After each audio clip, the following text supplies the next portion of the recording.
ನಮಸ್ಕಾರ ಸ್ನೇಹಿತರೆ, Kannada jobs corner YouTube ಚಾನೆಲ್ಗೆ ಎಲ್ಲರಿಗೂ ಸ್ವಾಗತ. UPSCಯಿಂದ ಕಂಬೈನ್ಡ್ ಡಿಫೆನ್ಸ್ ಸರ್ವಿಸ್ ಹುದ್ದೆಗಳ ಒಂದು ನೇಮಕಾತಿ ಪ್ರಾರಂಭವಾಗಿದೆ. ಯಾವ್ಯಾವ ಹುದ್ದೆಗಳು ಖಾಲಿ ಇದೆ, ಎಷ್ಟು ಹುದ್ದೆಗಳಿದೆ, ಎಜುಕೇಷನಲ್ ಕ್ವಾಲಿಫಿಕೇಷನ್ ಹಾಗೂ ಎಕ್ಸಾಮ್ ಪ್ರೋಸೆಸ್ ಹೇಗಿರುತ್ತೆ ಅನ್ನೋದನ್ನು ಮುಂದೆ ವಿಡಿಯೋದಲ್ಲಿ ನೋಡೋಣ. ನಮ್ಮ ವಿಡಿಯೋವನ್ನು ಎಲ್ಲೂ ಸ್ಕಿಪ್ ಮಾಡದೆ ಸಂಪೂರ್ಣವಾಗಿ ನೋಡಿ. ಕಂಬೈನ್ಡ್ ಡಿಫೆನ್ಸ್ ಸರ್ವಿಸ್ನಲ್ಲಿ ಒಟ್ಟು 457 ಹುದ್ದೆಗಳು ಖಾಲಿ ಇದೆ.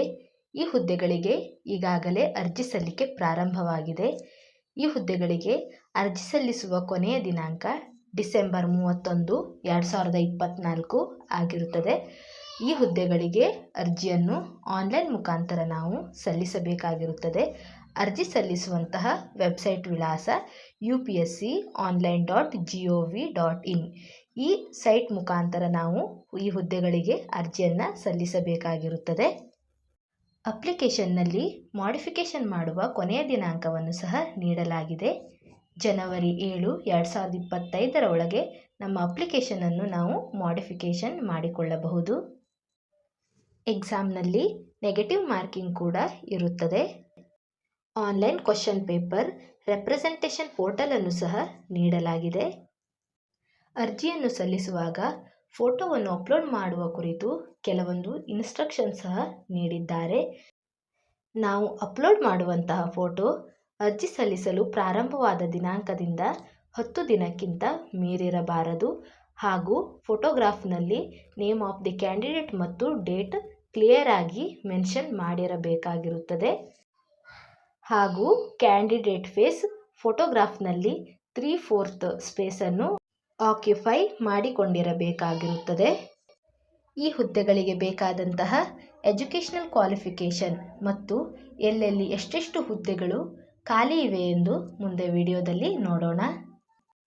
ಇಂಡಿಯನ್ ಮಿಲಿಟರಿ ಅಕಾಡೆಮಿ ಡೆಹ್ರಾಡೂನ್ನಲ್ಲಿ ಒಟ್ಟು 100 ಪೋಸ್ಟ್ಗಳು ಖಾಲಿ ಇದೆ. ಇದರಲ್ಲಿ NCCC ಸರ್ಟಿಫಿಕೇಟನ್ನು ಹೊಂದಿರುವಂತಹ ಅಭ್ಯರ್ಥಿಗಳಿಗೆ 13 ಪೋಸ್ಟ್ಗಳು ಖಾಲಿ ಇದೆ. ಇಂಡಿಯನ್ ನೇವಲ್ ಅಕಾಡೆಮಿ ಅಜಿಮಾಲಾದಲ್ಲಿ ಟೋಟಲ್ 32 ಹುದ್ದೆಗಳು ಖಾಲಿ ಇದೆ.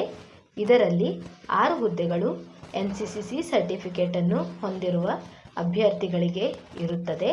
ಹಾಗೂ ಏರ್ಫೋರ್ಸ್ ಅಕಾಡೆಮಿ ಹೈದರಾಬಾದಿನಲ್ಲಿ ಒಟ್ಟು 32 ಹುದ್ದೆಗಳು ಖಾಲಿ ಇದೆ. ಇದರಲ್ಲಿ 3 ಹುದ್ದೆಗಳು NCCC ಸರ್ಟಿಫಿಕೇಟನ್ನು ಹೊಂದಿರುವಂತಹ ಅಭ್ಯರ್ಥಿಗಳಿಗೆ ಇರುತ್ತದೆ. ಆಫೀಸರ್ ಟ್ರೈನಿಂಗ್ ಅಕಾಡೆಮಿ ಚೆನ್ನೈನಲ್ಲಿ SSC ವುಮೆನ್ನಲ್ಲಿ 275 ಹುದ್ದೆಗಳು ಖಾಲಿ ಇದೆ. ಹಾಗೂ ಆಫೀಸರ್ ಟ್ರೈನಿಂಗ್ ಅಕಾಡೆಮಿ ಚೆನ್ನೈನಲ್ಲಿ SSC ವುಮೆನ್ನಲ್ಲಿ 18 ಹುದ್ದೆಗಳು ಖಾಲಿ ಇದೆ. ಒಟ್ಟು 457 ಹುದ್ದೆಗಳು ಕಂಬೈನ್ಡ್ ಡಿಫೆನ್ಸ್ ಸರ್ವಿಸ್ನಲ್ಲಿ ಖಾಲಿ ಇದೆ. ಈ ಹುದ್ದೆಗಳಿಗೆ ಎಕ್ಸಾಮ್ ಸೆಂಟರನ್ನು ಎಲ್ಲೆಲ್ಲಿ ಕೊಟ್ಟಿದ್ದಾರೆ ಅಂತ ನೋಡೋದಾದರೆ, ನಮ್ಮ ಕರ್ನಾಟಕದಲ್ಲಿ ಬೆಂಗಳೂರು, ಧಾರವಾಡ ಹಾಗೂ ಮೈಸೂರಿನಲ್ಲಿ ಅಭ್ಯರ್ಥಿಗಳಿಗೆ ಎಕ್ಸಾಮನ್ನು ಬರೆಯುವಂತಹ ಅವಕಾಶವಿದೆ. ಈ ಹುದ್ದೆಗಳಿಗೆ ಬೇಕಾದಂತಹ ಏಜ್ ಲಿಮಿಟ್ ಮತ್ತು ಎಜುಕೇಷನಲ್ ಕ್ವಾಲಿಫಿಕೇಷನನ್ನು ಮುಂದೆ ನೋಡೋಣ. ಫಾರ್ ಇಂಡಿಯನ್ ಮಿಲಿಟರಿ ಅಕಾಡೆಮಿಯಲ್ಲಿ ಅರ್ಜಿ ಸಲ್ಲಿಸುವಂತಹ ಅಭ್ಯರ್ಥಿಗಳು ಅವಿವಾಹಿತರಾಗಿರಬೇಕು ಹಾಗೂ ಪುರುಷ ಅಭ್ಯರ್ಥಿಗಳು ಆಗಿರಬೇಕಾಗಿರುತ್ತದೆ.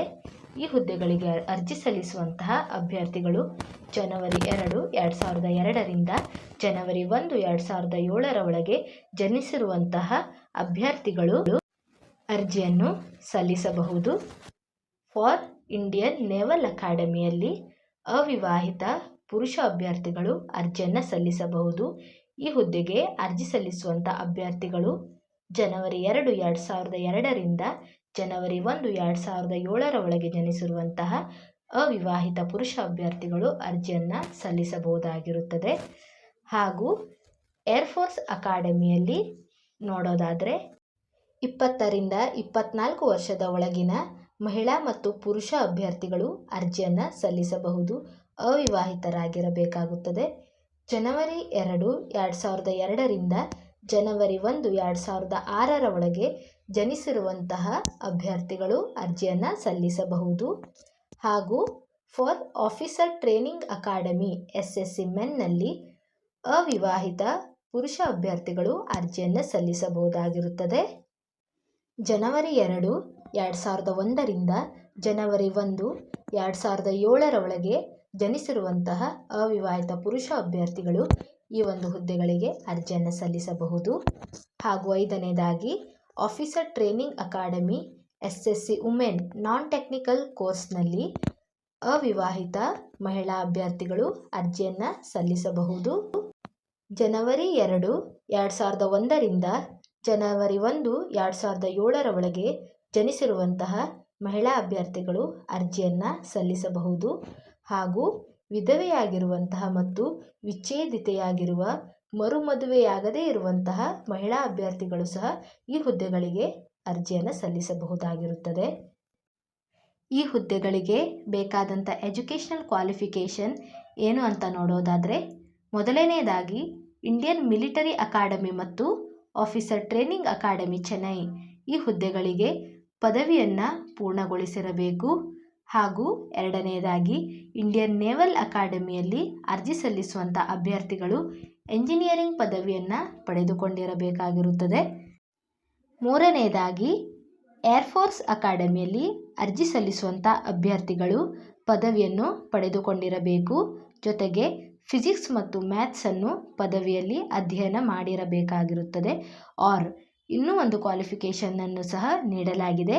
ಬ್ಯಾಚುಲರ್ ಆಫ್ ಎಂಜಿನಿಯರಿಂಗ್ ಅಂದರೆ BE ಪದವಿಯನ್ನು ಪಡೆದಿರುವಂಥ ಅಭ್ಯರ್ಥಿಗಳು ಸಹ ಏರ್ಫೋರ್ಸ್ ಅಕಾಡೆಮಿಯಲ್ಲಿ ಅರ್ಜಿಯನ್ನು ಸಲ್ಲಿಸಬಹುದು. ಈ ಹುದ್ದೆಗಳಿಗೆ ಅಪ್ಲಿಕೇಶನ್ ಫೀ ಎಷ್ಟಿರುತ್ತೆ ಎಂದು ನೋಡೋದಾದರೆ, ಮಹಿಳಾ ಅಭ್ಯರ್ಥಿಗಳು ಮತ್ತು SC/ST ಅಭ್ಯರ್ಥಿಗಳಿಗೆ ಯಾವುದೇ ಅರ್ಜಿ ಶುಲ್ಕವಿರುವುದಿಲ್ಲ. ಹಾಗೂ ಇವರನ್ನು ಬಿಟ್ಟು ಉಳಿದೆಲ್ಲ ಅಭ್ಯರ್ಥಿಗಳು 200 ರೂಪಾಯಿಯನ್ನು ಅರ್ಜಿ ಶುಲ್ಕವನ್ನು ಪಾವತಿಸಬೇಕಾಗಿರುತ್ತದೆ. ಆನ್ಲೈನ್ ಹಾಗೂ ಆಫ್ಲೈನ್ ಮುಖಾಂತರ ಅರ್ಜಿ ಶುಲ್ಕವನ್ನು ಪಾವತಿ ಮಾಡಬಹುದು. Credit card, debit card, UPI payment ಹಾಗೂ ಇಂಟರ್ನೆಟ್ ಬ್ಯಾಂಕಿಂಗ್ ಮೂಲಕ ಪೇಮೆಂಟನ್ನು ಮಾಡಬಹುದು. ಹಾಗೂ ಆಫ್ಲೈನ್ ಮೂಲಕ ಪೇಮೆಂಟನ್ನು ಮಾಡೋದಾದರೆ SBI ಬ್ರ್ಯಾಂಚಿನಲ್ಲಿ ಅಮೌಂಟನ್ನು ಪೇ ಮಾಡಬೇಕಾಗುತ್ತದೆ. ಆಫ್ಲೈನ್ ಮೂಲಕ ಪೇಮೆಂಟ್ ಮಾಡಲು ಕೊನೆಯ ದಿನಾಂಕ ಡಿಸೆಂಬರ್ 30, 2024 ಆಗಿರುತ್ತದೆ. ಹಾಗೂ ಆನ್ಲೈನ್ ಮೂಲಕ ಪೇಮೆಂಟ್ ಮಾಡಲು ಕೊನೆಯ ದಿನಾಂಕ ಡಿಸೆಂಬರ್ 31, 2024 ಅವಕಾಶವಿರುತ್ತದೆ. ಎಕ್ಸಾಮಿನೇಷನ್ ಪ್ರೋಸೆಸ್ ಹೇಗಿರುತ್ತೆ ಎಂದು ನೋಡೋದಾದರೆ, ರಿಟನ್ ಎಕ್ಸಾಮ್ ಮತ್ತು ಇಂಟರ್ವ್ಯೂ ಇರುತ್ತದೆ. For admission to Indian Military Academy, Naval Academy ಮತ್ತು ಏರ್ಫೋರ್ಸ್ ಅಕಾಡೆಮಿಯ ಹುದ್ದೆಗಳಿಗೆ English, general knowledge, elementary maths ಈ ಒಂದು ಸಬ್ಜೆಕ್ಟ್ಗಳ ಮೇಲೆ ಕ್ವಶನ್ಸ್ಗಳನ್ನು ಕೇಳಲಾಗುತ್ತದೆ. ಪ್ರತಿಯೊಂದು ಸಬ್ಜೆಕ್ಟಿಗೂ ಸಹ 100 ಮಾರ್ಕ್ಸ್ ಇರುತ್ತದೆ ಹಾಗೂ 2 ಗಂಟೆಗಳ ಕಾಲಾವಕಾಶವಿರುತ್ತದೆ. For admission to officer training academy ಈ ಒಂದು ಹುದ್ದೆಗಳಿಗೆ ಇಂಗ್ಲಿಷ್ ಮತ್ತು ಜನರಲ್ ನಾಲೆಜ್ ಈ ಒಂದು ಸಬ್ಜೆಕ್ಟ್ಗಳ ಮೇಲೆ ಕ್ವಶನ್ಸ್ಗಳನ್ನು ಕೇಳಲಾಗುತ್ತದೆ. ಪ್ರತಿಯೊಂದು ಸಬ್ಜೆಕ್ಟಿಗೂ ಸಹ 100 ಮಾರ್ಕ್ಸ್ ಇರುತ್ತದೆ ಹಾಗೂ 2 ಗಂಟೆಗಳ ಕಾಲಾವಕಾಶವಿರುತ್ತದೆ.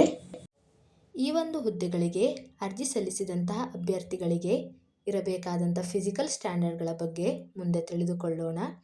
ಇಂಡಿಯನ್ ಮಿಲಿಟರಿ ಅಕಾಡೆಮಿ ಏರ್ಫೋರ್ಸ್ನಲ್ಲಿ ಅರ್ಜಿ ಸಲ್ಲಿಸಿದಂತಹ ಪುರುಷ ಅಭ್ಯರ್ಥಿಗಳಿಗೆ ಮಿನಿಮಮ್ ಹೈಟ್ 157 ಸೆಂಟಿಮೀಟರ್ ಇರಬೇಕಾಗುತ್ತದೆ.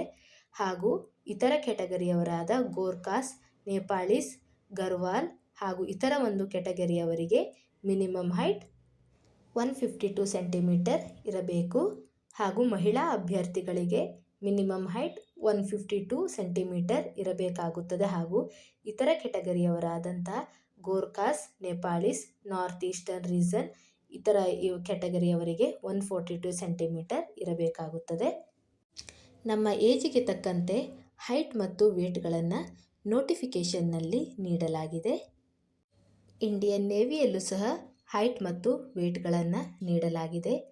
ಈ ಹುದ್ದೆಗಳಿಗೆ ಅರ್ಜಿ ಸಲ್ಲಿಸಿದಂಥ ಅಭ್ಯರ್ಥಿಗಳಿಗೆ ಮಿನಿಮಮ್ ಹೈಟ್ 157 ಸೆಂಟಿಮೀಟರ್ ಇರಬೇಕಾಗುತ್ತದೆ. ಹಾಗೂ ಉಳಿದಂತಹ ನೇಪಾಳೀಸ್, ಗೋರ್ಖಾಸ್, ಅಸ್ಸಾಮೀಸ್ ಉಳಿದಂಥ ಕೆಟಗರಿಯವರಿಗೆ ಅವರ ಕೆಟಗರಿಗೆ ತಕ್ಕಂತೆ ಹೈಟನ್ನು ಮೆನ್ಷನ್ ಮಾಡಲಾಗಿದೆ. ಉಳಿದಂತೆ ನಮ್ಮ ಏಜಿಗೆ ತಕ್ಕಂತೆ ನಮ್ಮ ಹೈಟ್ ಮತ್ತು ವೇಟ್ಗಳನ್ನು ನೇವಿಗೆ ಬೇಕಾದಂತಹ ಹೈಟ್ ಮತ್ತು ವೇಟ್ಗಳನ್ನು ನೋಟಿಫಿಕೇಷನ್ನಲ್ಲಿ ನೀಡಲಾಗಿದೆ. ಒಂದು ಬಾರಿ ಪರೀಕ್ಷಿಸಿ. ಏರ್ಫೋರ್ಸಿನಲ್ಲಿ ಕೆಲಸ ಮಾಡುವಂತಹ ಅಭ್ಯರ್ಥಿಗಳಿಗೂ ಸಹ ಹೈಟ್ ಮತ್ತು ವೇಟ್ಗಳನ್ನು ನೀಡಲಾಗಿದೆ. ಏರ್ಫೋರ್ಸಿನಲ್ಲಿ ಗ್ರೌಂಡ್ ಡ್ಯೂಟಿ ಬ್ರಾಂಚಸ್ಸಲ್ಲಿ ಕೆಲಸ ಮಾಡುವಂತಹ ಪುರುಷ ಅಭ್ಯರ್ಥಿಗಳಿಗೆ ಮಿನಿಮಮ್ ಹೈಟ್ 157 ಸೆಂಟಿಮೀಟರ್ ಹಾಗೂ ಮಹಿಳಾ ಅಭ್ಯರ್ಥಿಗಳಿಗೆ 152 ಸೆಂಟಿಮೀಟರ್ ಇರುತ್ತದೆ.